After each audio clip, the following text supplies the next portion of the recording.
Great. Hi, everyone, and thanks so much for joining us for this webinar series, Cases in Conservation Finance. My name is Shelby Riggle, and I'm the Senior Program Associate at the Kinship Foundation. We're excited to have Ricardo here from Encourage Capital to moderate a discussion with our guest speaker, Marta, today. Kinship Conservation Fellows is an environmental leadership program of Kinship Foundation. Kinship Conservation Fellows develops communities of leaders dedicated to collaborative approaches to environmental issues with a focus on market-based principles. The program aims to make the conservation sector more efficient, effective, and collaborative by building the capacity of practitioners through training programs, including our flagship fellowship and regional workshops.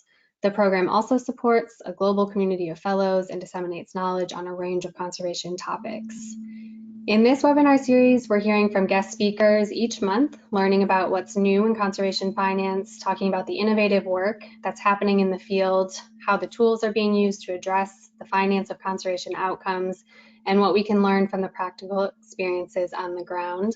I want to give a quick thank you to a 2014 fellow, Ceci Simone, for helping organize this webinar series. Before we get started, just a few logistics. This will be a moderated discussion. After about 30 to 40 minutes of discussion, we'll open it up for questions. And you can type in your questions at any time during today's session in the questions panel. And then once we get to the question and answer portion, we'll call on participants that have questions. We'll unmute you and you can ask the question yourself. So before we get started, I want to do a quick introduction to our moderator, Ricardo. Ricardo is a partner at Encourage Capital, where he leads the water team. Ricardo also helped found Ecosystem Marketplace and has 2 decades of experience in finance, banking, and the environment. Ricardo currently serves on the Kinship Conservation Fellows Advisory Council, and he's faculty at our fellowship program. So Ricardo and Marta, again, thank you so much. And Ricardo, I'll pass it to you for today's session. Thank you, Shelby. Hi, everyone. As Shelby said, what we're doing here is we're trying to look at case studies in conservation, things that people have done around the world that have used innovative financial tools to achieve conservation in the long run. And we're very happy to have Marta Echavarria with us. Marta is an old friend. We actually went to college together way back when, but we won't talk about when, because at least me, I'm getting old. I'm getting a little too much gray hair here. Since college, she did a whole bunch of really interesting things. She worked with the private sector, with NGOs. She was one of the founders of the Quito Water Fund, which was one of the first sort of trust funds for water and watershed conservation, certainly in Latin America, but probably one of the first around the world. And as a result of that experience, many, many water funds have emerged all over the world, all over Latin America, all over Africa. Marta has helped advise some of them. Since starting the Water Fund, she also set up a group called EcoDesign, which is a consulting firm, consulting on finance and environment, on business and environment, on all of the kinds of cool things that we like to talk about here in this series. So what I thought I'd do was have Marta introduce herself, because I probably haven't done her CV justice. So have her talk a little bit about who she is, where she's come from, and then we can sort of dive into, I'd like to start with the water funds and see how they've evolved and where they came from. And then maybe look at some of the evolution of the water funds, issues of water, and then talk a little bit about business and environment and EcoDesign and how that came about, and some of the experiences and examples that Marta has been kind of on the ground floor for. So we're very fortunate to have her with us. Lots of experience, lots of really interesting things, and always an innovator when it comes to conservation finance in Latin America and around the world. So thanks for joining us, Marta. Thank you. Thank you for having me. It's a pleasure to be here and to be able to talk to the fellows and alumni of the program and friends of the program, which I think is also in the spirit of a lot of this kind of work. Yeah, so Can you give us a little bit of the background and how you ended up, I know you're Colombian, like me, but you're now working out of Quito, Ecuador. How you ended up in Quito and the work you did in Colombia before getting to Quito and how that eventually led to the water fund in Quito, and then we can get into sort of the details of how that water fund works. Yeah, thanks a lot. Well, it turns out that I, went to college in the US. I'm originally from Medellin, Colombia, and the focus really of my undergraduate education began as a computer scientist. And because of the university that I attended, I somehow, was allowed to innovate and think of new things. So I remember that when I decided to study environment, I was coming at it from very much the developing world perspective, and the environmental program at the university was very focused on the US.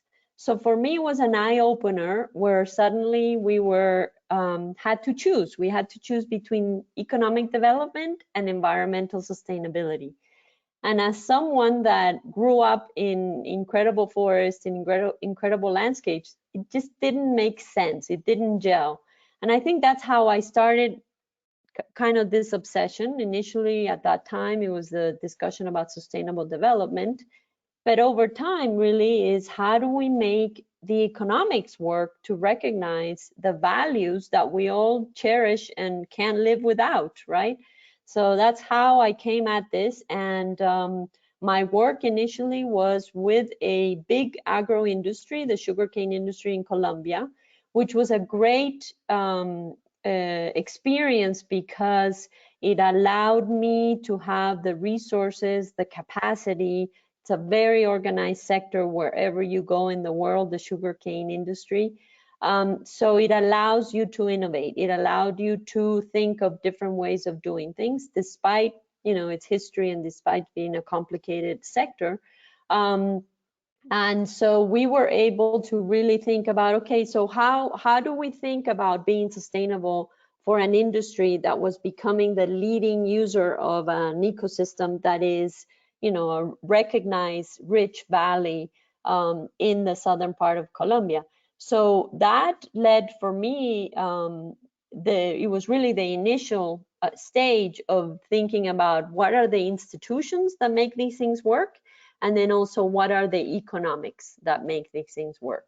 And so for me, it was very much the learning of thinking what are the possibilities. And in the end, I decided to set up my own company. And we, at the time, because of the politics in Colombia, as you all may remember, we were in the middle of a drug war and finally decided to move to Ecuador, which was a much more mellow place. But it also meant setting up a company in a place where environment was still considered a threat to the private sector. So it's been a journey, and I think in general, those kind of issues of terms of those discrepancies that we face in our work also lead us to finding solutions and finding ways to innovate in a context that I think at times is very conservative and not willing to innovate. Yeah, I mean, I think it's interesting the work you did with Azocaña. Maybe we can touch on it a little bit, and that's the Association of Sugarcane Growers in Colombia. The work you were doing was really about how do you pay upstream watershed managers or people who are farming upstream to conserve in order to have more water for the sugarcane operations downstream, right? Exactly. And to some degree, it was difficult to convince Azocaña that payments to smallholder farmers upstream was actually going to generate benefits for them downstream, right? How did that come about? It's an interesting case because I wasn't, the focus of my work at the time, because the industry was facing a lot of opposition and questioning because of sugarcane burning.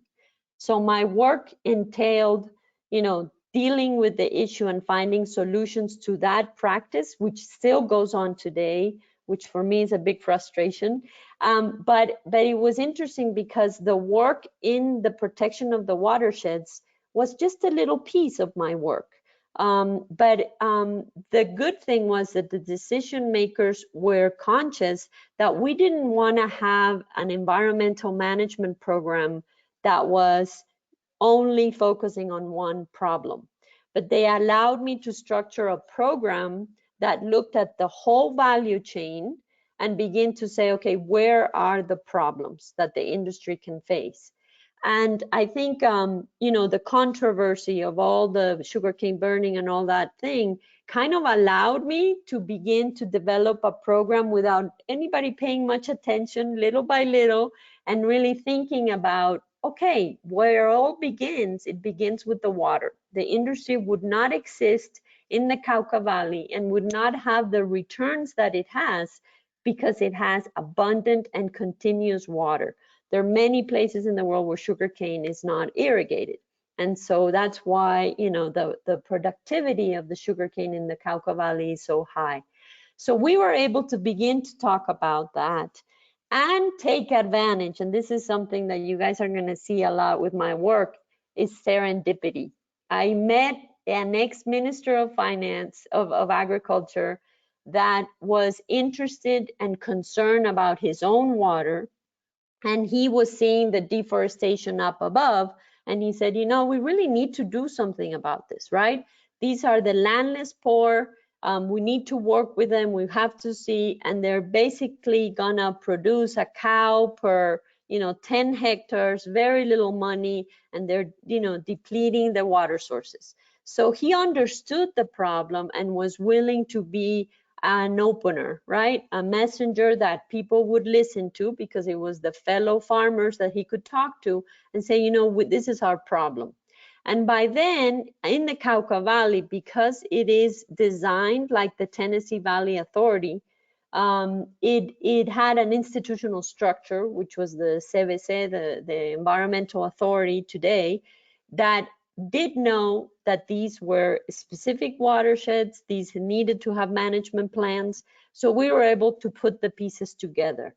And what the logic was, use a legal association that existed in the law in Colombia, which Colombia begins to talk about environment because of a president that was conscious of and part of the Club of Rome that wanted to talk about, you know, environment since 72. So interestingly enough, there was a legal opportunity that we were able to take advantage to create these associations, which basically brings together whoever has a water right, which in the case of Colombia, this was the only region where water rights were already established and recognized. People were used to paying on a regular basis for their water, and they said, we're willing to pay a little more if we manage those resources to be able to work with the upper part of the watersheds with the government entities. And so a lot of it was that the government entities had the studies, had the staff, but then they wouldn't have gas for the cars to go up the hill. They wouldn't have the food to feed the communities whenever they met, and little things like that. So it was really an effort of bringing together public and private and being able to address what were the big issues in these areas. So of course, initially they all wanted to say, let's just buy the land, kick people out, and that way we're going to be able to protect the forest. But then they saw that whoever they kicked from one watershed was going to go and deforest in the adjoining watershed, which were their friends in the club in the weekends that they would see each other. So it was an interesting way of beginning to say, from a very much a very person by person, say, this is a problem that it involves all of us, and we need to find solutions that will not be affecting others. So it was a process, and little by little we had associations being created, and my role was basically making it so easy that all they had to do is sign and be able to make it easy for the payments on a quarterly basis, and make the decision making and the governance all, you know, cookie cutter, repeat, and do it again and do it again. And so we were able to do it. Yeah, and I mean, what was the reaction from Asocaña when you first proposed that you pay upstream water users? I mean, was there like, no way, they're just going to take the money, it's not going to get protected? we're not going to get the water. And how did you overcome those? And did you have set up some sort of monitoring or appropriate mechanisms to know that, yeah, the payments are actually leading to less deforestation, more water, things like that? Yeah, the discussion was much more on the social side. The payments are paid with specific projects, so it's not actual money, cash handouts that are paid to the communities, but it's projects that they need, you know. And the complexity of the projects evolved over time. It all began with even trying out methods for working with those communities. So for example, I tell the story that a lot of the landowners and sort of shareholders of Azocaña and of the sugar mills would get really mad when they saw that we were paying for sewing courses for the women up in the watersheds. And it's like, what do sewing courses have to do with my water? And little by little, we said, that's what the ladies want. They need training to be able to sew better because they can sell uniforms at the local school, and that means an income so that they don't have to tear down the forest to sell the wood, right? Or, you know, tear down the forest to have cattle that becomes their savings accounts. So it's understanding the land use pattern and then understanding the social context. That was the hard part. And I was always a little bit strange, right, for being a woman studying environment in this very, you know, conservative setting. But they were kind of getting used to all these weird ideas. And little by little, we had the leadership that believed in this. And then little by little, the shareholders and then the staff. The staff that were on the ground were living the social problems and knew that these were communities that needed that kind of support. So you go back and forth, and little by little you build that trust over time. And the money that was going to these communities, how much of it was coming from the public sector, from Azocaña, from other players? Where was the money coming from? It varies from place to place. You have to remember that we were paying a rate. Every agricultural user in the Cauca Valley at that time would pay a rate on a quarterly basis. We actually doubled it almost, which was the voluntary rate that they would pay into the association. So that at times it was 50-50, right? And there would be cases where it'll be even 70-30, depends on sort of the investment that needed to be done based on the management plan of each watershed. But it was an interesting case where the landowners were willing to pay that, which eventually in Colombia, there was a litigation against the agricultural water rates, which is a whole other discussion. But at that time, because they had these associations where they had a board that was monitoring the accounts. So each water user would deposit into the public entities account and then also to the private association account. And they accepted that. It was, you know, we build them the same way that the public sector money was built, make it as easy as possible for them, and they just had to make 2 deposits at the bank kind of thing. And so that allowed them to see that it was kind of painless, right? The rates were low in general, right? Because agricultural water rates are still very low.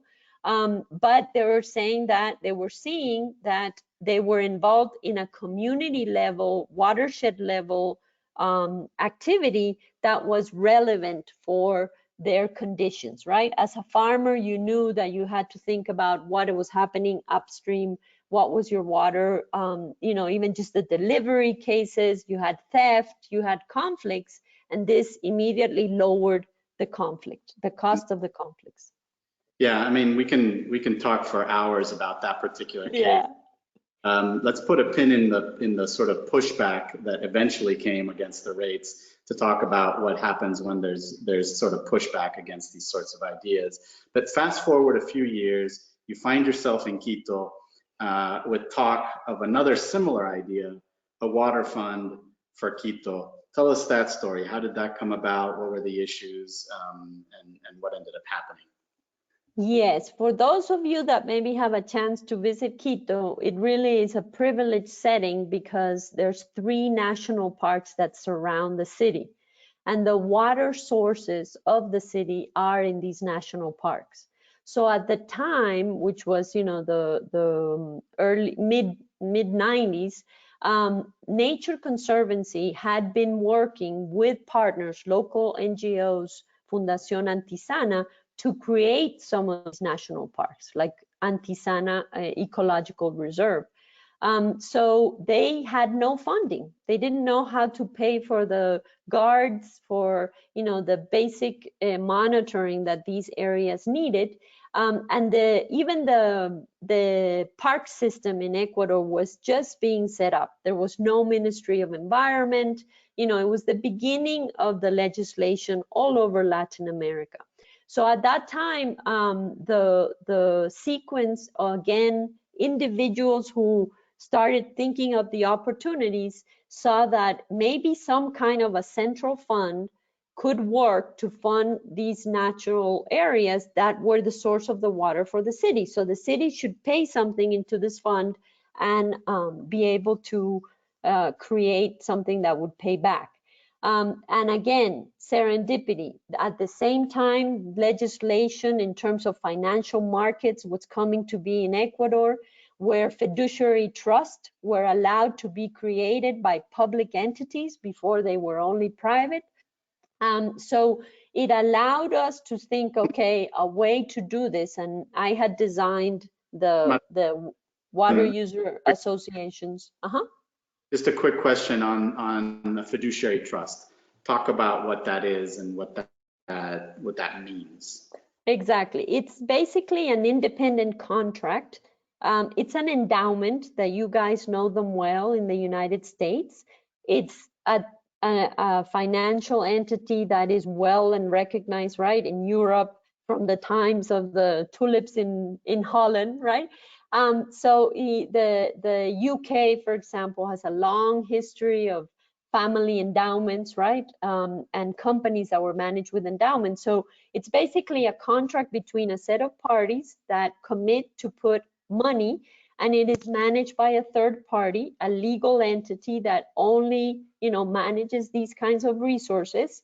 And you set the instructions in the contract of how those resources will be allocated, how they can be spent, what is the governance structure, how do decisions get made, right? Is it a quorum? What's the quorum? How many, how do minorities behave in the decision-making process, or is it by majority vote, et cetera, et cetera. You can make it as sophisticated or as complicated or as simple as you want. And we saw that this was a very flexible financial architecture that was proven worldwide that we could use in the context of Ecuador, and at that time to be able to capture resources from the water company, right, that was getting the water from these national parks, and then to be able to allocate it in a safe way, right? Because people immediately in Latin America are concerned about corruption, about maybe money being misspent.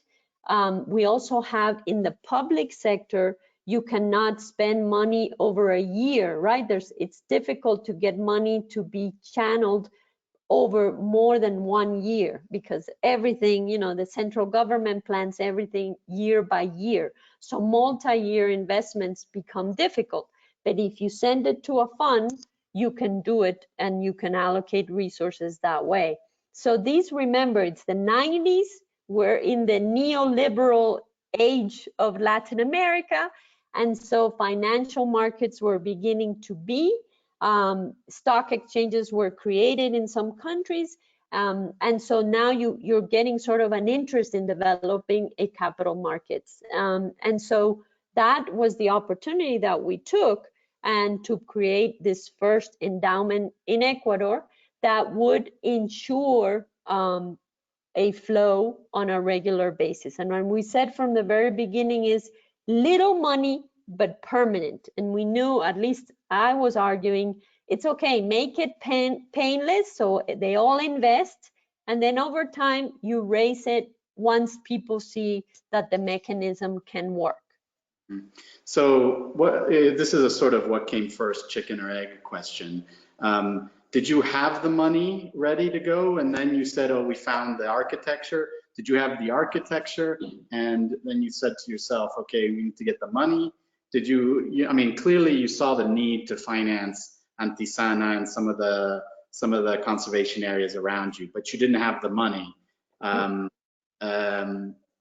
Did you set up the trust first and then go get the money, or did you talk to somebody who could put money in? How did that Well, happen? we knew that the water company had a flow, right, with the rates that were being paid, so they could make that decision.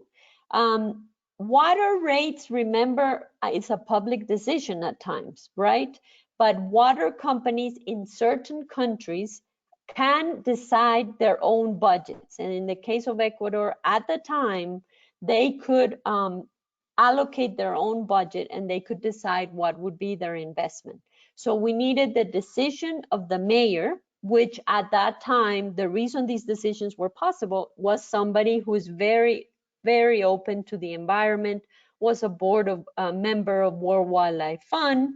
So somebody who was open to these kinds of discussions, had participated in the debt swap for the creation of Fundación Natura in Ecuador. So it was an opportunity that he was willing to take, right? It meant a risky situation, but he was willing to take it. The president of the manager of the water company saw it as a logical investment, right? For their water, they needed to think about the sources and know what was happening with those sources. So it was important to invest. And so we really had no financial projection or anything like that. We just knew that we were going to start with getting the water company. And then we kind of thought of, you know, an environmental management program at the time. And me from my private sector was like, well, you could argue 5% of sales. So then if we say, okay, we're going to do like one piece of the pie, which in your, you know, cycle of water use was going to be your source water. So that could be 20%. So we could say that they should put 1% of sales, and it's kind of painless. And so that's how we argued the whole thing. Very up in the air, kind of, you know, serendipitous a bit and coincidence that happened. We had done a study, an evaluation with an economist, you know, a very, very serious willingness to pay study of who goes to the national parks and who was willing to pay. And it helped us in terms of the arguments, but it really, in the end, we didn't use that information for the negotiation. And that's something that you guys are going to find everywhere. You're more prepared if you come with a study, but in the end, you have to be very flexible to use the values that are going to resonate with the decision makers of the time. Interesting. Yeah, I forgot who was it that said if you put all economists end to end, they won't reach a conclusion. So exactly. And we had two other studies, I think, from something else. And so could it be this and that? And in the end, we were confusing, right, the audience with these. At the time, economic valuation was just beginning, contingent evaluations were just beginning. So, but at least we were able to develop something that for the decisions, okay, so 1% of my thing, that's kind of painless, and it's just going to keep generating into an endowment so I can still control the resources. So it's kind of getting them to a comfortable place for making the decision. And so how much did you raise initially for this trust? So at the time, I think we were getting like $6,000 per month. That's what we would get into the fund. And so everyone who knows an endowment, right? When you create an endowment, there are transaction costs that are high, so it was kind of ridiculous. And then we needed to put some money on the table, and they were willing to put 20,000 for the seed capital, and we got 1,000 from TNC at the time, and it was actually a donor who said, okay, I'm willing to put a, they didn't even have the money at the time. TNC didn't have the money. So we started with 21,000 in the seed capital, and then we got about 6 from the rate, right? And then over time, once FONAC has sort of built, we were able to bring in the electric utility, who said, no, I'm not willing to put a 1. I'm gonna be able to put, you know, since I am a non-consumptive use of water, I'll put half. And at that time, half would have been about $45,000 a year. So they were willing, and they signed the contract only, not with a percentage, which is what we wanted, with 45,000 a year. So we're like, okay, fine, just give us the 45,000.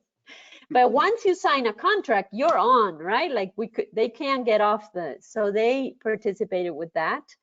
Then the private sector, the 2 private sector companies are a water bottling company and a beer bottling company, and they put like 10,000 a year, and man, do we have to beg and work for those 10,000.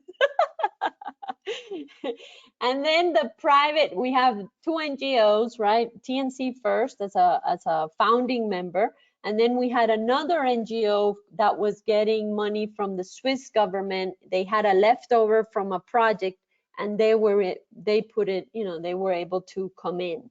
Can't remember exactly the amount.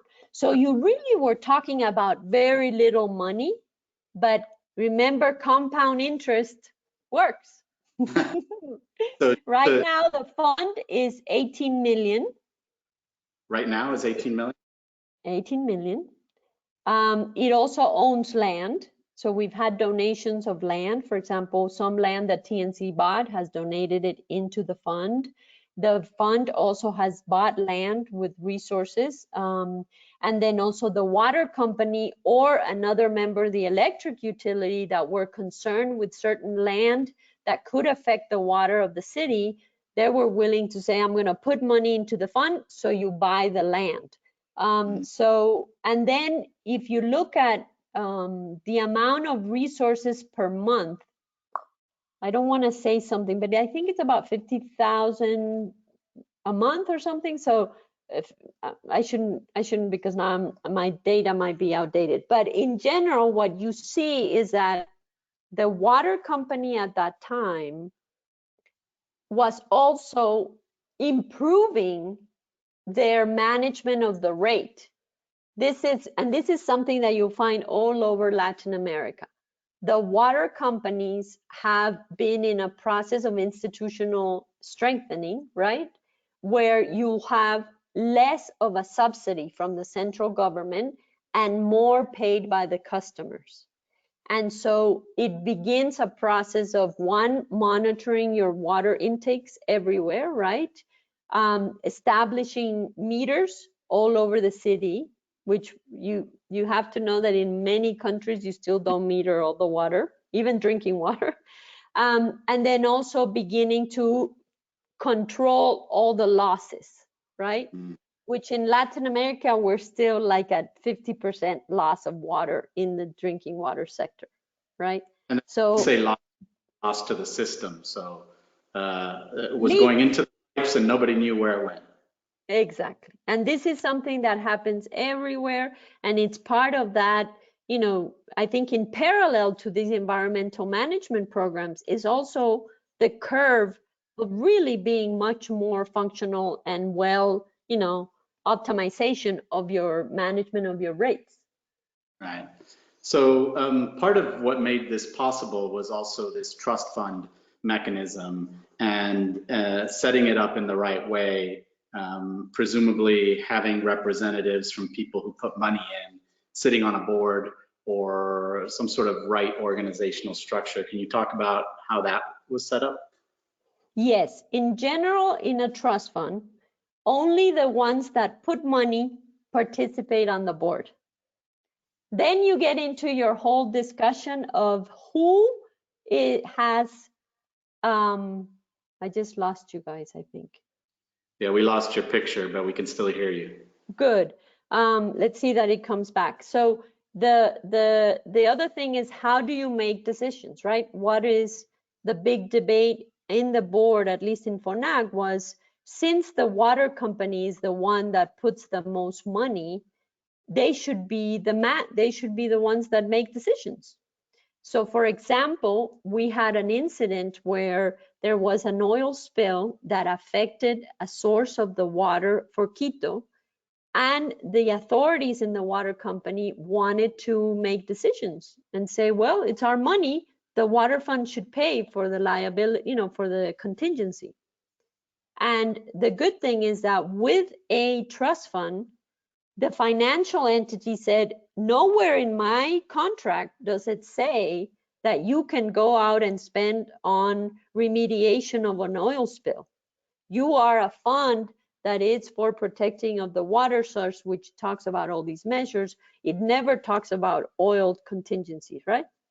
So it wasn't the members who were, oh, how do we say no to the water company?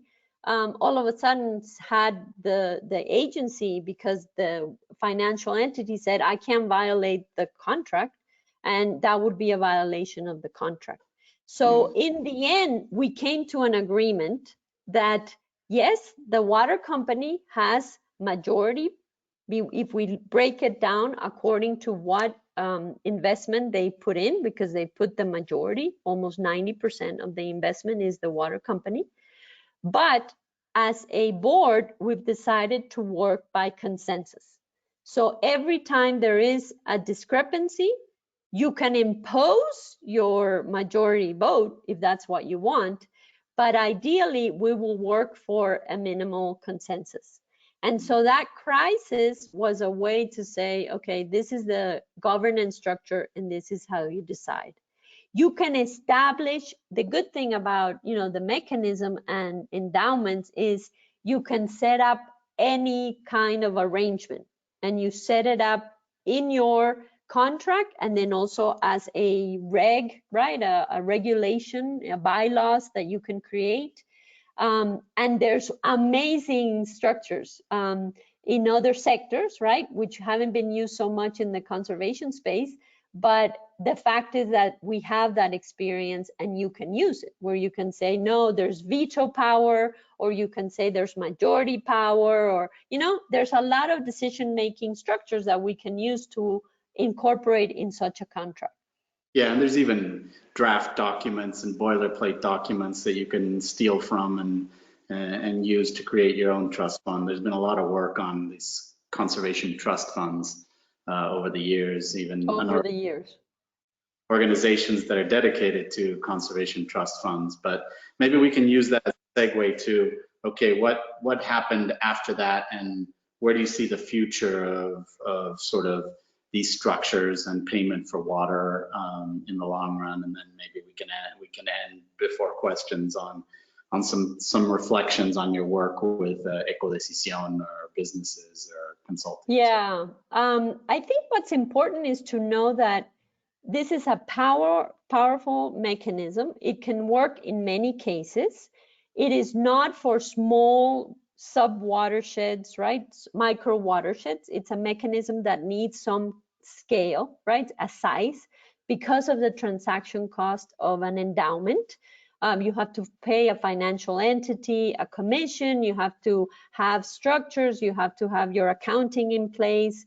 But that's the beauty, right, of the mechanism in terms of transparency, accountability, controls, auditing, right? For anybody who wants to invest, they can feel comfortable, they can have a trust to the, to the mechanism. That's why they're called trust, right? I think what we see is that there's a lot of potential, and unfortunately, I'm frustrated with the lack of innovation in the financial sector, right? With other kinds of mechanisms. I myself, I'm kind of interested in now thinking about social impact bonds, thinking of more innovative and sort of new ways to channel resources into these funds. As I said, they not only get payments, but they can also get land, they can get holdings, so that's important. and we can innovate with other things that I think is important. The case of Quito, it is now a structure with more than 20 years of a legacy, a staff of 60 people. It manages $18 million. I mean, it gives you a sense of accomplishment. The new replications are different. Not every water fund is a trust fund, and that's an important differentiation to know. The water funds in Ecuador are trust funds. The water funds in Brazil, for example, are commitments to co-finance. But that's okay. They're mechanisms for collective action.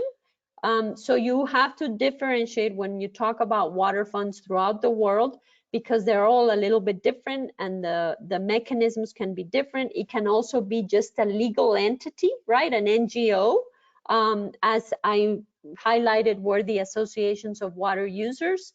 The good thing is to know that the architecture, both from the institutional side and the financial side, can be, we have a lot of legwork. We have a lot of experience that I think is good to tap and to think about. And so it allows you to innovate and to, move further. I think the next line of work in my work has been tapping into this discussion about water pricing. We have a long ways to go wherever you go in the world. Not even developed countries have really, really done a good job in pricing. And there are a lot of discussions in that space, right? The protection of the source is not always included in the pricing of water, but it's mostly the capital costs. And so that takes us in that whole discussion, which I find fascinating, but I don't know if everybody would. But there's a lot, I think there's a lot of innovation that we need to promote in that space.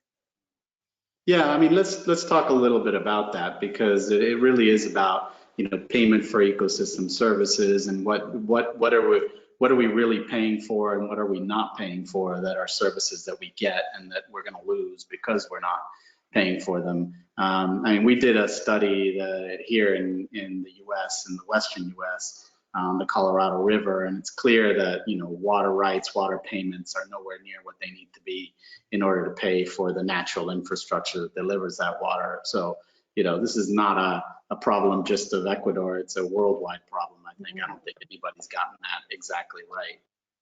Exactly. What are some of the things you've seen out there? Some of the innovations or some of the tools that excite you? You mentioned social innovation bonds.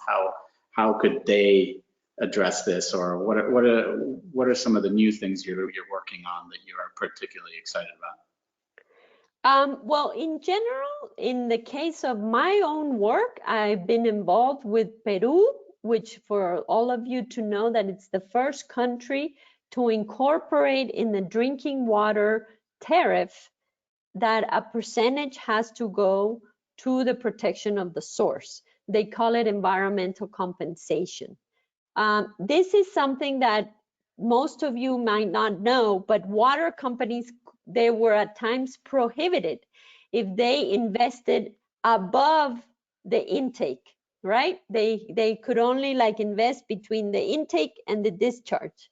So it's a legal limitation that has changed, and that now it incorporates not only your cost of the gray infrastructure, but it allows you to also incorporate non-structural costs, like natural infrastructure. So it's a game changer, right? Peru, that means about $170 million of investment that can come in now. We're still getting the valve opening up, because we have about 40 of the 52 companies, water utilities, in creating these tariffs in their structure.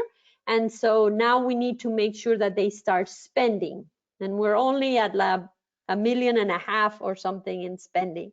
So a long ways to go, but but it's coming, right? The big issue are the projects need to be there for implementation. So that's kind of where I'm focusing my energy.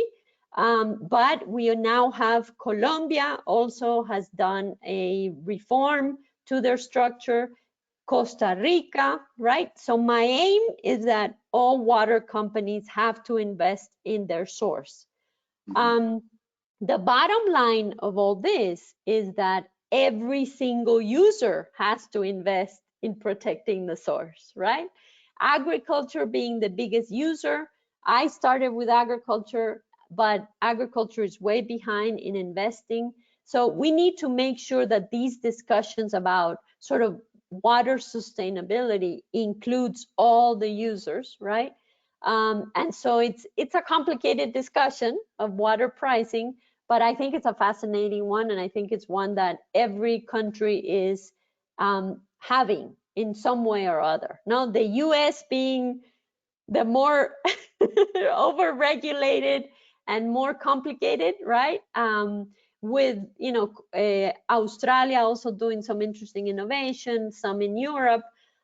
So it's a complicated debate because it is a discussion between how much market do we allow for setting prices, or how much does it have to be planned and regulated beforehand.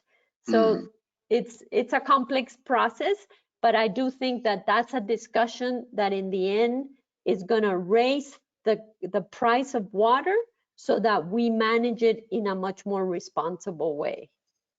Right. So we only have one question so far, so be thinking of your questions. I have a couple, but I wanted to stay on the subject of water payments, because, you know, one interesting thing that's happened in the US, at least in California, is that they've allowed water agencies to consider watershed protection payments and watersheds that they own in their capital improvements for financial reasons and auditing reasons, which I think is a really interesting development, because it tells you something, right? Before, the financial regulations that the water agencies were working towards would not even allow them to capitalize and think of natural capital as capital or show it on their books. Now they can. I don't think there's a water agency in California that has yet taken advantage of that law, but at least the laws are sort of starting to catch up.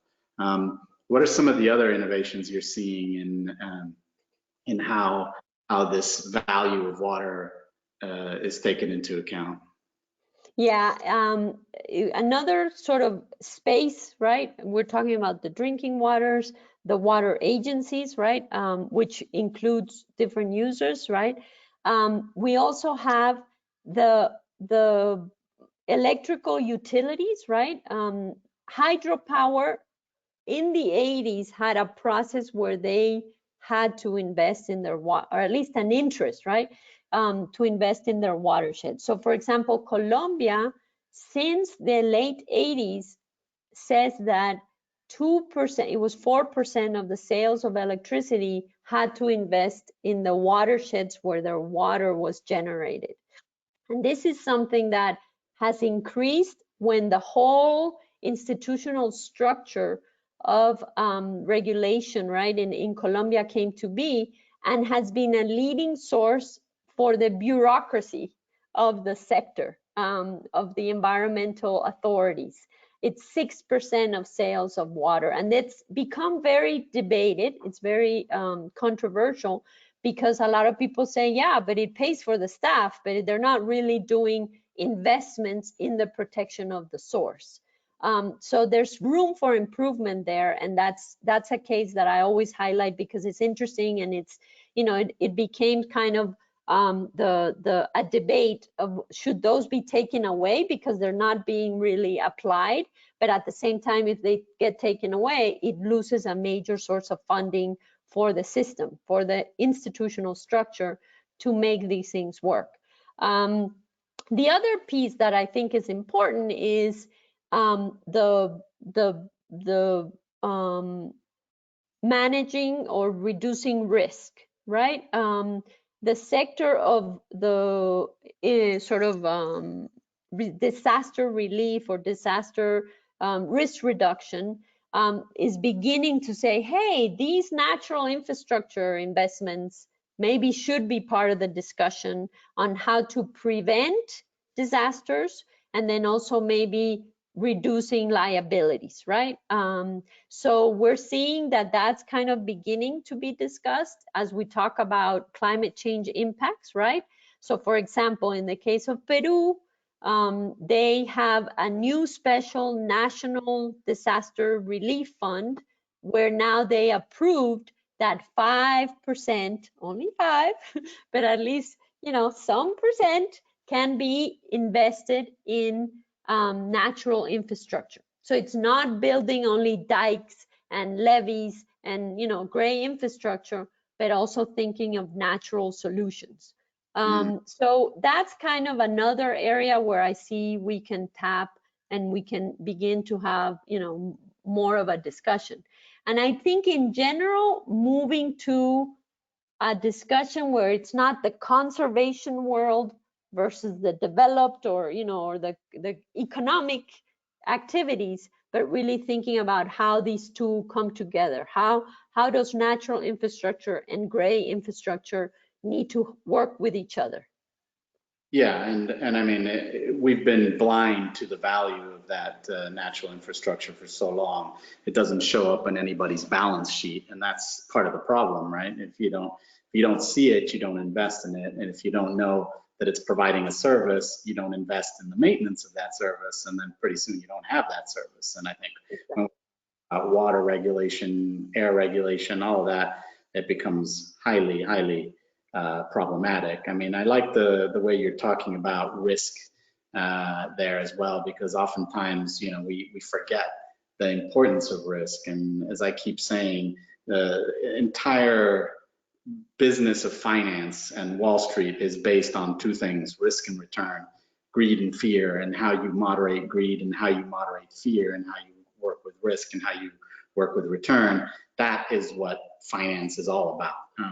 And oftentimes in the conservation world, we think of, okay, well, what is the value, the return of a natural infrastructure, without thinking about what is the risk of not looking at this in different ways. And I've seen a bit of a movement there in that natural infrastructure discussion, at least in, you know, Louisiana and places like that in the US. They're talking about how you build green infrastructure for hurricane mitigation and, you know, prevention of lowering the risk of flooding. So I do think it's coming a little bit more. The next conservation finance webinar, we're actually going to have Zach Knight, who is the director of Blue Forests Conservation, which is working on a fire risk reduction bond. So, you know, it's morphed a little bit from a bond into much more of a debt-like structure, a different type of debt-like structure, I should say. But it is about, you know, fire risk and how you deal with fire risk. And, you know, living in California, where I've had to leave to escape the smoke, you know, it's a top of mind. So I do think this risk element is going to be more and more important as time goes by. Absolutely. And even the fire risk, I want to highlight something that many of you might not know, but you've all heard of the fires in the Amazon. But fire is a big issue even in the Andes. The water funds, for example, one of their program, which we didn't even include it, I think we didn't include it in the initial kind of structure, was fire management. And now, right now, they have one of the leading groups in terms of controlling fires in the Paramo, in the Andean grasslands, which behave very different from forest fires. And, you know, just yesterday I was talking to, you know, this morning I was talking to the director and said, we had 25 hectares lost in 3 hours. And you can't, you know, you have to have a helicopter, and fortunately Quito's fire department does have helicopters, so they have people on the ground. And so this element of fire takes me to kind of your question about these social impact bonds. And that's where I'm using it. My next innovation, if I'm successful, is thinking about, can we use pay for success bonds, right, with measures, right, interventions that we know need to be done, especially for restoration, and where do we tap the finance? And I think fire is one. For example, a big issue in Latin America is exotics, right? Pine and eucalyptus planted all over the place. They can be very much fodder for fire, besides having negative impacts in terms of flow, biodiversity, no? It's an exotic species that has very much been spread throughout the countries, and unfortunately, to remove there, it's very costly. So maybe as a way to fund removal of exotic species, I'm trying to innovate and see if that could be something that we could work because of that fire risk. So it's beginning to kind of thinking how to monetize the values and see who would be willing to pay for them. So long ways to go, but maybe I'll have news soon. Awesome. We did speak, the first of these was with Eric Letzinger, who's been working on an environmental impact bond with Washington, D.C. and a few other cities in the U.S. as well. So a lot of people kind of converging on different ideas that seem to all come together. Yep.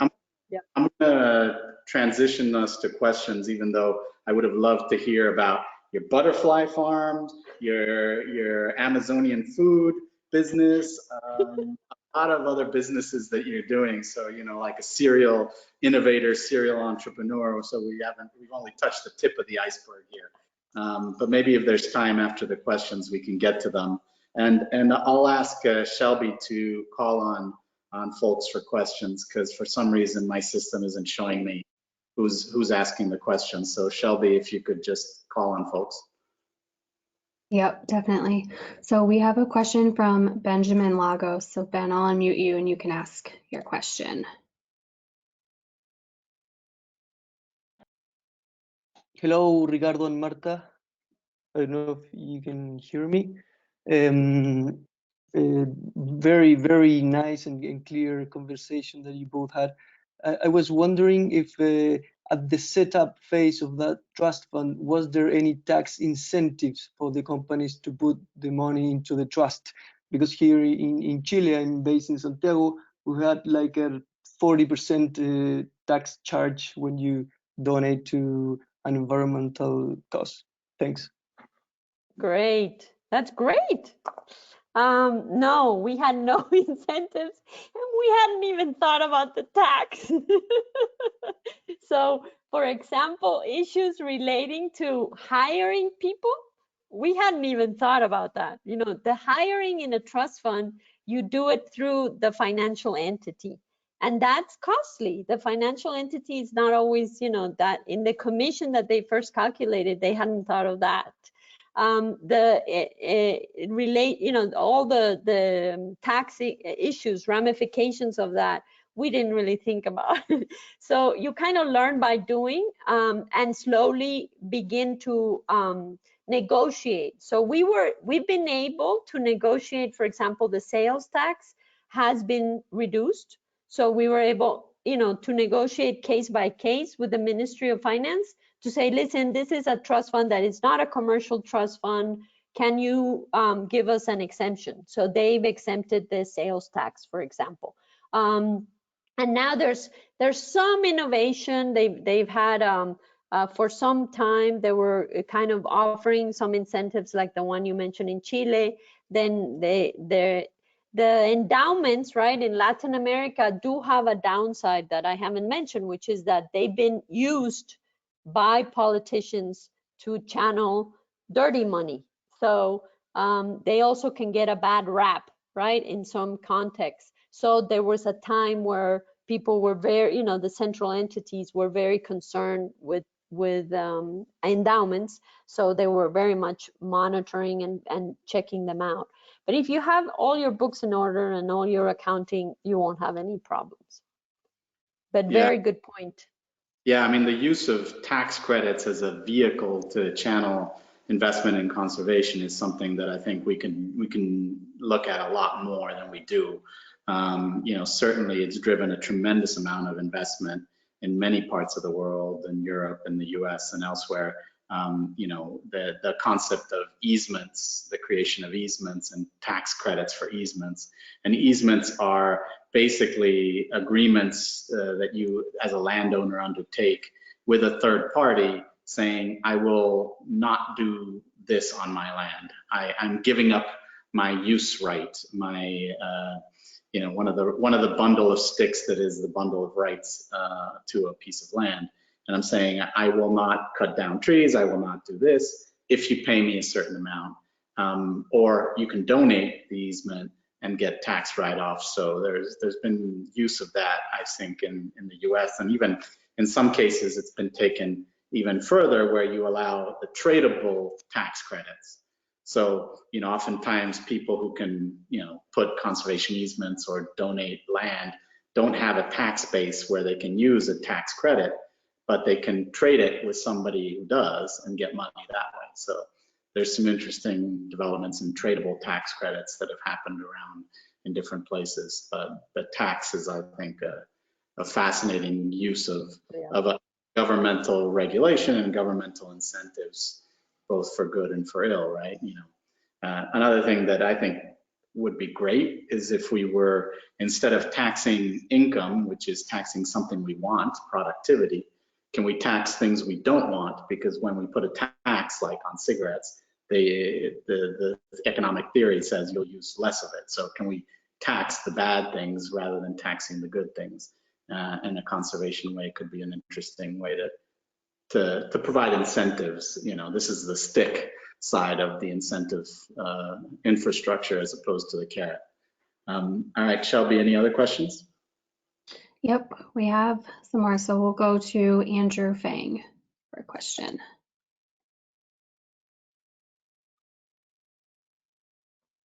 Oh, Marta, good to see you. Hi. Just I think you, both of you, have touched on this private financial industry. How, what kind of innovations you want to see from them to work on, you know, things like water funds. So just, you know, I just want to see if we have any additional thoughts on how, what kind of things we can do or they can do to kind of solve the conflicts between the private financial sector's ways of doing things versus, you know, the conservation community's ways of doing things in terms of financial innovations and accounting, things like that. So. Yeah, I think that we have a long ways to go. I think, I mean, I think the US and Australia have some really interesting innovations that their legal structure and I think their advanced financial markets highlighted, you know, sort of what Ricardo was saying, that trading of tax incentives is something that we couldn't do in Latin America because the tax structure doesn't allow it, right? But the ideas, right, behind it, that's the kind of innovation that I think is interesting. I don't know if in Asia and now with China, you know, the mechanisms and the things that are creeping up. Andrew, you might have more ideas, but it seems like, you know, seeing what the amount of money, right, that's been allocated in the context of China, it's getting to be a sector that is substantial, right? And I think that's where I think there could be some interesting experiences that maybe at the state level rather than at the province level rather than the central government might be easier to begin to innovate so that you can start mixing the public and the private and do more innovation.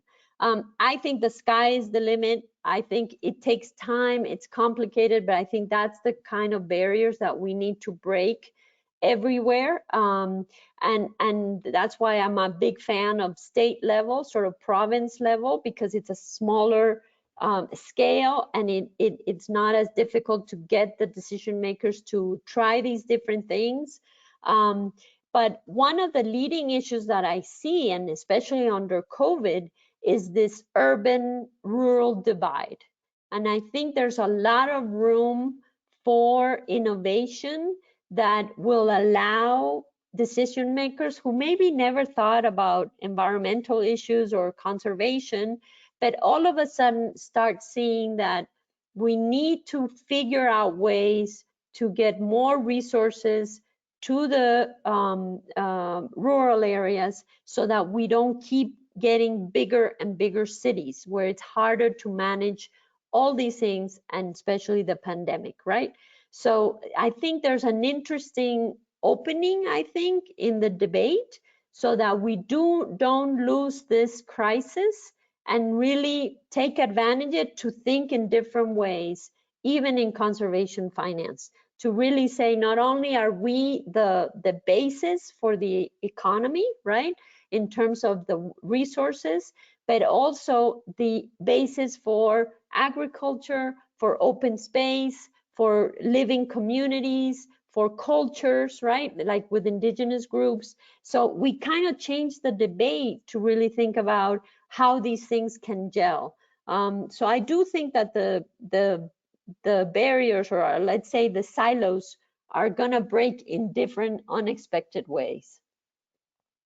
Yeah, no, I think it's an interesting and huge question, obviously, of how we bring all these three sectors together. I think at the heart of it, we're always going to be playing, you know, the game that they call here whack-a-mole, where you hit one thing on the head and then another pops up somewhere else. We're always going to be playing whack-a-mole until we actually internalize the value of these ecosystems into our economic system. And we're a long way from that. You know, we've put a few patches on this major bleeding artery, but the patches are not going to be enough. We need to do a whole lot more because, you know, at the end of the day, carbon markets or water markets, or, you know, incorporating it into the rates of water, these are just little pieces of the economic system. And what we have is we've created an economic system that is in some ways brilliant. It's brilliant at channeling information about, you know, risk, reward, about what is needed, where resources are most needed, and what people want. You know, one of the most interesting labels I heard for what is money is frozen desire, right? Somebody called it frozen desire. It's basically telling us what people want. And we've created this incredible computer before we had computers. And this computer is sending signals all over the time, almost in real time, as to what people want, what people don't want, what is needed in order to get them what they want. So, you know, when you're willing to pay $4 a coffee at Starbucks, you're sending a signal about what it is you want. And it's a voting mechanism, and it's a way of sending that signal. It also sends the signal of what people want to the producers and what they can invest in order to bring what people want, right?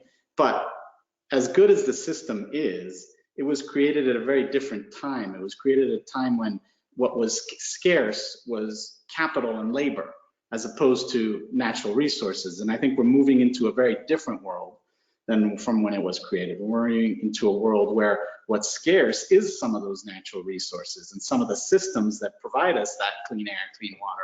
All those things are becoming increasingly scarce, and therefore I think they will become more valuable. But we need to figure out ways to incorporate them into the economic system such that this computer that is always sending these signals back and forth sends the signal that we value these natural resources and that we're willing to pay for them, and sends the signal for people to invest in the maintenance of those systems. And until we do, you know, we're going to always be playing whack-a-mole and plugging one leak there and plugging another leak there. And all of a sudden, you know, it's like squishing a balloon. You squish it one place and it'll blow up somewhere else. I'm not entirely sure how we do that, but I think we probably need to do that. And what I am sure of is it's not going to be just a governmental thing, or it's not going to be just a private sector thing, or it's not going to be just an NGO thing. It's got to be all those three sectors working together if that's going to happen. And, you know, government has a role, and it's a role of regulation, it's a role of taxation, it's a role of sending incentives and disincentives to what we want and what we don't want. Private sector has a role as well in having this level of corporate social responsibility. I think we've made great strides in, how we incorporate corporate social responsibility and how the financial sector looks at these things, but we're a long way away from having that solution. And none of us are going to be able to do it on our own. And those silos that Marta was talking about, they really do need to burst sooner rather than later. So anything we can do to sort of chip at those silos would be, I think, most welcome. All right, Shelby, next question. Okay, we have a question from Shoana. Sorry if I'm pronouncing names wrong. Hi, that's okay. It's Shona Humphreys here in Berkeley. And I have a question. Marta, thank you so much for this presentation. This is really interesting and exciting to hear these things that are happening. I was curious when you said that you mentioned about 50% of the water was being lost or unaccounted for in one of the systems you're working with. And I was wondering if this is part of that might be poorer people tapping into water systems illegally to access water in a way that's not being monitored. And that got me thinking about when I lived in Peru and Bolivia in the early 2000s, there was a lot of unrest when governments were talking about regulating. Yes, privatization of water and electricity and kind of the water war that happened in Bolivia. So I was wondering if there's a way that, thinking of social justice, and you mentioned social justice bonds, and thinking about also pricing water, is there a way that companies are thinking about, recognizing, as many say, water is a basic human right, and so coming up with a way to ensure access to water and perhaps some more efficient ways to avoid this kind of loss. So interested in hearing your thoughts on that. Great question, and I'm really glad you brought it up. Basically, it's for those of you that are aware, it's been a huge debate talking about silos, right? Where there was a debate, and it still goes on today in Latin America in particular and Spain. And basically the thought is water is a basic human right. And then another one, water is an economic good. And basically the solution is that it's both. So the way that this has been made it operational is that, and it's actually out of the work of a particular group out of Spain, very interesting, where he basically works and you work with the basic access to water is free. People shouldn't have to pay for the basic water that they need every day. But once you decide that you want a 20-minute hot shower, or now you decide that you are going to have a golf course in a dry area, or you decide that you have a business that you need water for, then it's an economic good. And that's been the decision, at least in the terms of the decision makers of the, in regulating the price of water, is to make sure that you allocate for those things. In the ideological divide in Latin America, the countries that were sort of with the ALBA, right, Venezuela, Bolivia, Ecuador, decided that that meant that water services could not be privatized. So right now in Ecuador, you cannot have a private water company, drinking water company. It can only be public or community-based water management, water ownership. So that's been kind of the divide. And then you have cases like Chile, Mexico, Colombia, where you do have private companies providing drinking water services. For me, the bottom line is it doesn't matter if you're public or private. Either ones can have problems. The most important thing is transparency, social control, and getting to actual prices, right? So when I highlighted that 50% of water is lost in drinking water in Latin America, it's because of theft, like you mentioned, some untapped illegal use of a pipeline. It's because of cracks in the system. It's because of actual service that is not charged or service that is not paid. So there's a lot of improvements to make in each of those pieces of the equation, right?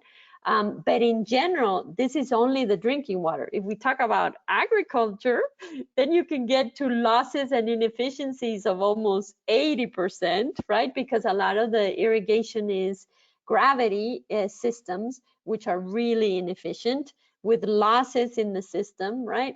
So, you know, each one, and then industrial use, we could also, that's improved a lot, and it's a small amount, but they could also be improvements. So in general, you know, with water, we have a long ways to go all over the world in its use in the most effective way, and we can find solutions to be able to address the social justice, like the issues of Flint, right, in terms of quality, in terms of the systems being upscaled for the right, you know, communities and stuff like that. Everywhere the issues come up, right, of social justice and everything, and we can have solutions because there are ways to make sure that you deliver to the people that need it at the right time, as well as price it to the people that, you know, can pay and can subsidize the system. And I should point out that this issue of water losses isn't just in Latin America, it's everywhere, right? You know, every city in the United States has a number of lost water. They call it, by a euphemism, they call it non-revenue water, i.e. it's water that's not being paid for. And, you know, cities in the US range from 7 to 10% non-revenue water, all the way up to 60, 50% non-revenue water, depending on the city. And for every utility, it's a big issue, and for some, it's a bigger issue than for others. And there's a lot of money to be made and saved in dealing with this non-revenue water. And even in places in the US, it's not just leaks and cracks in the systems and inefficiency, it's illegal connections to the system and stuff, non-metered connections to the system. So these problems are all over, and the social justice issues that you mentioned, as you probably know, living in California, are not just about Latin America. There's some serious social justice issues about water all over the place. And in California, there's huge amounts of the population that do not have potable water. When you think of it, it's crazy. You know, here's the biggest state in one of the most powerful countries in the world, and a huge part of the population does not have access to drinkable water. The water is not good enough. And that's, you know, not even going into Flint, Michigan, and places like that. So it's a huge issue, this issue of how do you deal with it from a social justice perspective, as well as a management and good management of a resource perspective. And I don't know what the total answer is, but something to think about. Shelby, any more? Yeah, we have a couple more questions, and then Viviana, who's a Kinship Fellow, she just has a comment. Viviana, if you want to share, just unmuted you.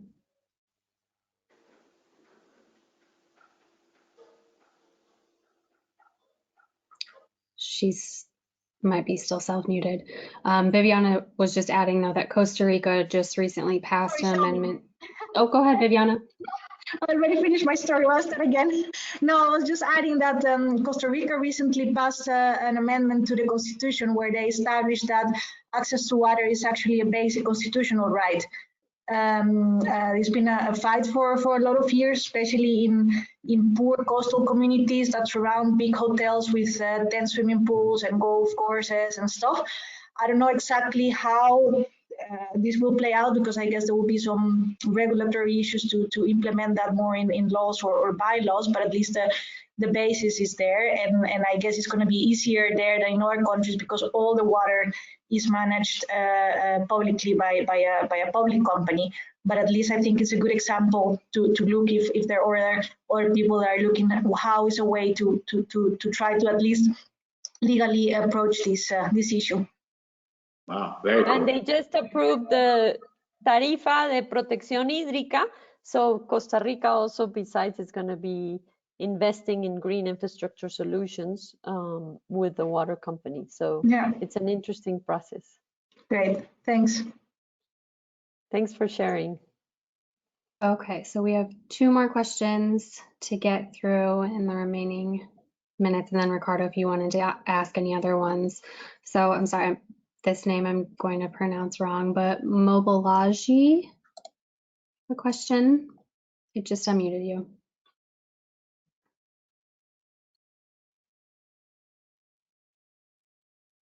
Yeah, good evening. Thank you very much for um, sharing so passionately about this you've been doing for years. Like I said, um, this whole area is very new to me, maybe because of um, where I live, where I'm coming from, my background. So, but I find it very interesting as you talk about um, water management issues and protection of watershed.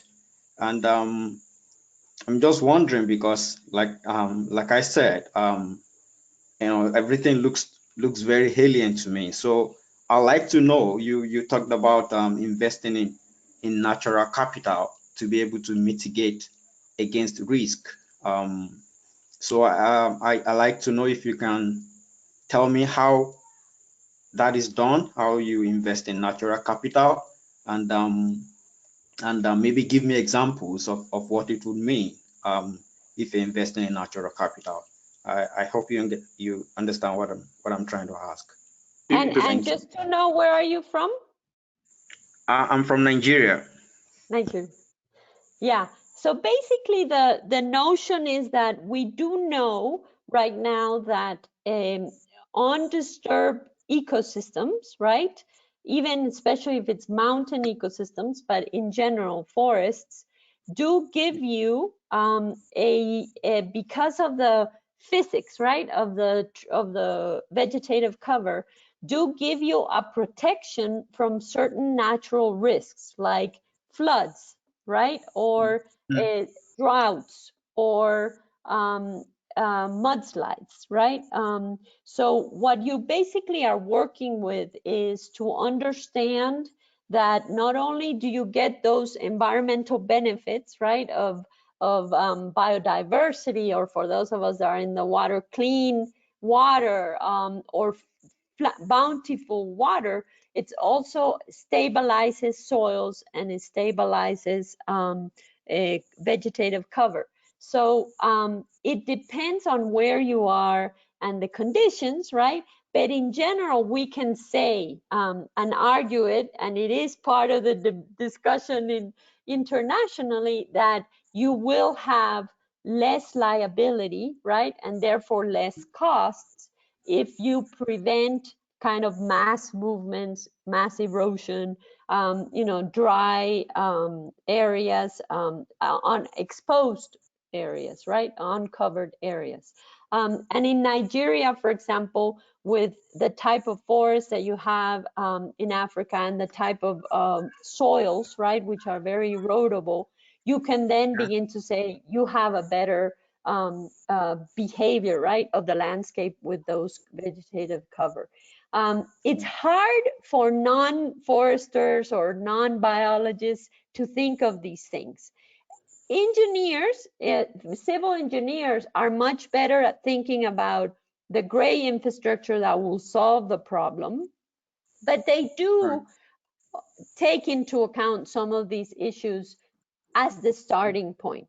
And we have seen is that as we talk about the problem with engineers, and this is something that's been kind of my passion recently, is how do we make it so they see that, the basis of your whatever investment is going to be whatever landscape you're dealing with, and you need to address all the issues sort of behind and in context of your physical gray infrastructure.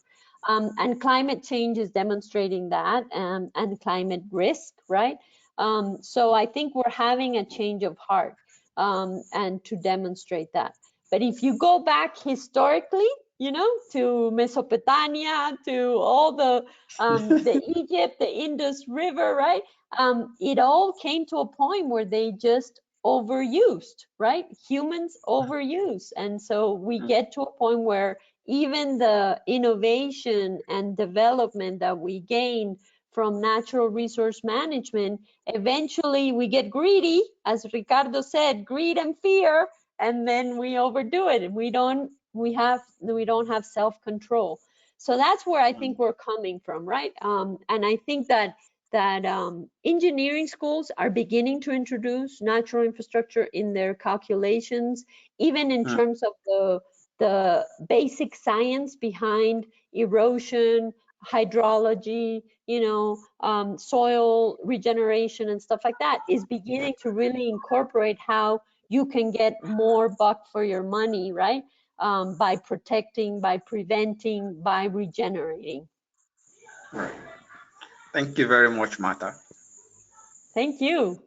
I would only add that one of the difficulties with this risk side of things is how do you measure and how do you price risk? Right. And financial systems have different ways of measuring and pricing risk, some of which might be applicable, but some of which probably are not. But we do have human institutions whose entire existence is about measuring and pricing risk, called the insurers. And so I think we need to think a little bit more about the role that insurance and insurers play in the measurement and management of these risks and in the understanding of these risks. So that's another area where the economic system is yet to really come to terms with ecosystem services. So we're quickly running out of time, and we have 2 more questions. Rather than call on people, I'll just read them. And then, Marta can quickly answer one, and I'll try to quickly answer the other. And we'll leave it at that. And sadly, we won't be able to talk butterflies and Amazon food, but maybe we'll have to have you on again in a repeat to go into that, Marta. So from Mauricio, we have, thanks, Marta, really inspiring. Can we delve deeper at the equity dimension of ecosystem services and watershed investments for stewards of the landscape? There is an interesting dialogue here on livable pay to those communities. And from Jim Corboy, we have great session. It may be off subject, but hopefully not, on Marta's rural versus urban point and Ricardo's fire risk management. But to both of you, can you share thoughts on that front that apply here? My daughter is in the heavy smoke path in Bend, Oregon from fires north of her. How can investments on the right initiatives, the right fire risk planning and response preparedness help prevent another repeat of this in a cycle that seems impossible to stop? Thanks, Jim from Chicago. So Marta, you want to quickly take a look at equity and ecosystem services, and I'll talk briefly. Yeah. I think I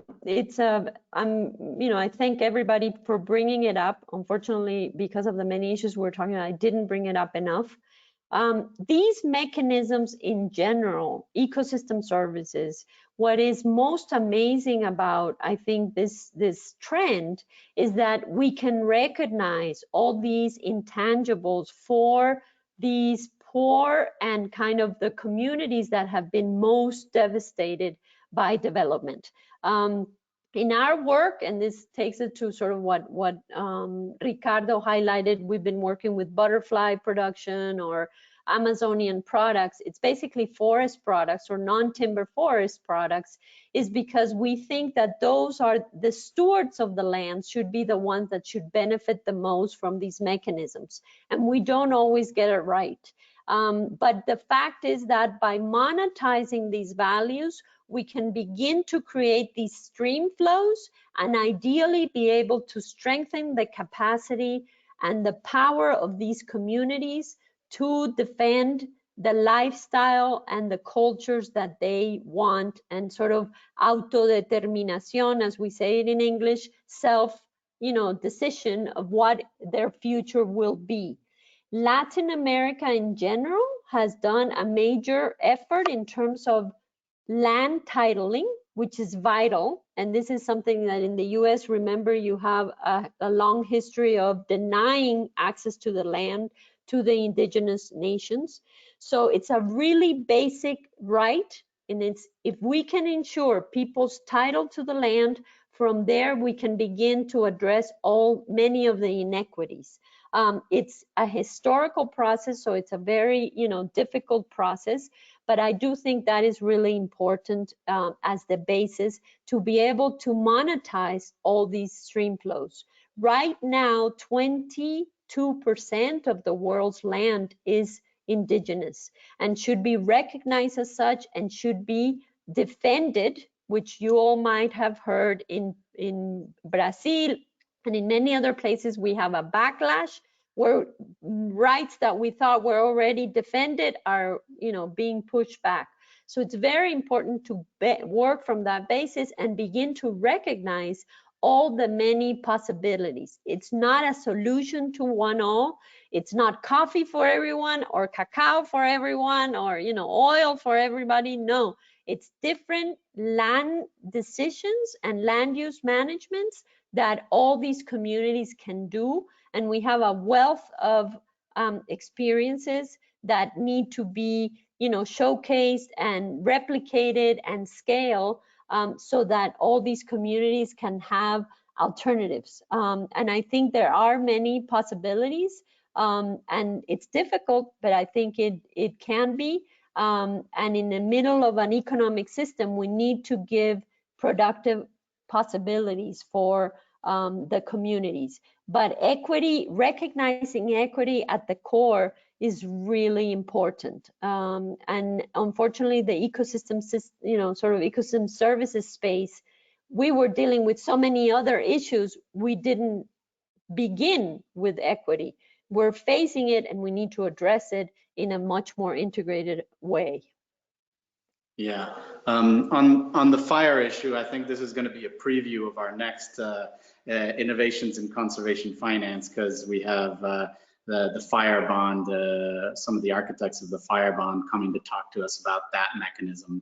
But I'll just say that it's a really difficult problem to address because it incorporates lots of different issues. So on the one hand, you do have climate change leading to drought situations, leading to more drier land, more flammability, and we can argue whether that's a factor or not. I believe it is a factor. But you also have the fire management regimes that we've had for many, many years, and that's been to stop all small fires. You have to remember that pretty much the entire Western US is a fire-dominated ecosystem. And what that means is that it had lots and lots of fires, lots of small fires, which tended to clear out the understory, and therefore you didn't get the big fires. And what's happened is for the last 50 to 100 years, we've prevented much of these small fires, and what we have is a lot of tinder on the ground. And when you get a fire, you get huge fires. And add to that climate change, add to that all the other things that we're having, more population in more remote areas, leading to more cases of ignition and things like what happened this past week in California, where a baby reveal party started a 8,000 acre fire. That's going to happen. It's stupid, but it's going to happen. And then you have a problem that is an institutional problem where a lot of lands are national forests. So what you have is a situation where the Forest Service has two budgets. One to prevent fires, to spend on prevention, and one to fight fires. Every year, Congress allocates a certain amount to these two budgets. Every year, the Forest Service has to borrow from the fire prevention budget to pay for the firefighting budget because the fires are bigger and bigger. And guess what?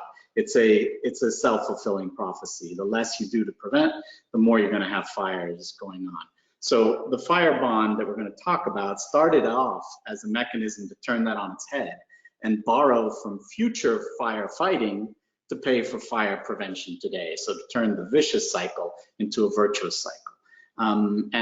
So what we need to do is invest much more in thinning and getting some of that tinder off the ground, in controlled burns in order to do that. But that is extremely expensive. Don't have the budgets allocated for it. There is also issues of getting the permits to do that. And honestly, in some cases, it's gone against many environmental groups who don't want you to touch the landscape and have filed lawsuits that have prevented some of this. So, it's a nefarious problem, multi-pronged nefarious problem that doesn't respond well to simple solutions, or there's no silver bullet here. But we do need to solve many of those things, dealing with what's going to happen with climate change, figuring out what that means, dealing with removing some of the tinder, some of the understory, in order to kind of prevent the big fires.